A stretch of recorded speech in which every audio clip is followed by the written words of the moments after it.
मैं आज आपको कह रहा हूं, बस्ती में अगर आप समाज से कुछ छीनना चाहते हो तो रास्ता खुला हुआ है, अपने घर जाओ। और अगर समाज को कुछ देना चाहते हो, प्रदेश को, इस गरीबों को कुछ देना चाहते हो, उनके आंसू पूछना चाहते हो, इन पे जुल्म रोकना चाहते हो, इनमें प्यार पैदा करना चाहते हो, तो मेरे साथ इस आंदोलन में आके संघर्ष करो। आप याद रखना, ये आंदोलन फूलों की सेज नहीं है, ये कांटों का बिस्तर है।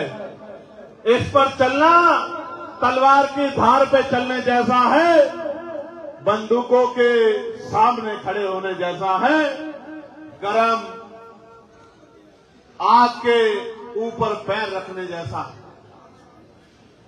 मानवर काशीराम साहब ने कहा था कि मुर्दा लोग मिशन नहीं चलाते और जिंदा लोग मिशन को रुकने ही नहीं देते।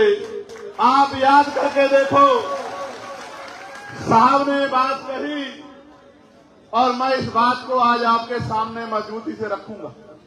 साहब ने यह भी कहा, अगर मिशन का काम करने जाओगे तो 3 चीजों का ध्यान रखना, अपमान भी होगा, आरोप भी लगेंगे और नुकसान भी होगा।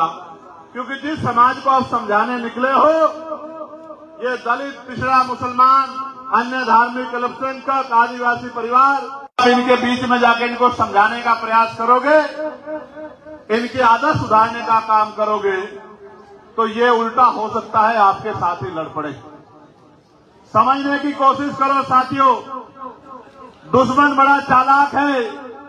वो जानता है कि लोकतंत्र का मतलब है बहुमत का शासन, जिसका वोट होगा उसका राज होगा, जिसकी जितनी संख्या भारी होगी उसकी उतनी हिस्सेदारी होगी।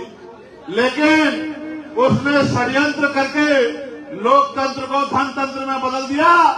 पैसे वाले लोग ही ग्राम प्रधान से लेकर सांसद तक बनते हैं। आप देखो, गरीब का बेटा नहीं बन सकता। इसलिए आपको मुझे समझना होगा कि लोकतंत्र में भी जनता के साथ ठगी क्यों हो रही है, जनता की बात क्यों नहीं मानी जा रही है। हर कोई जनता को आगे सपने दिखा के निकल जाता है और कोई किससे सवाल भी नहीं कर सकता।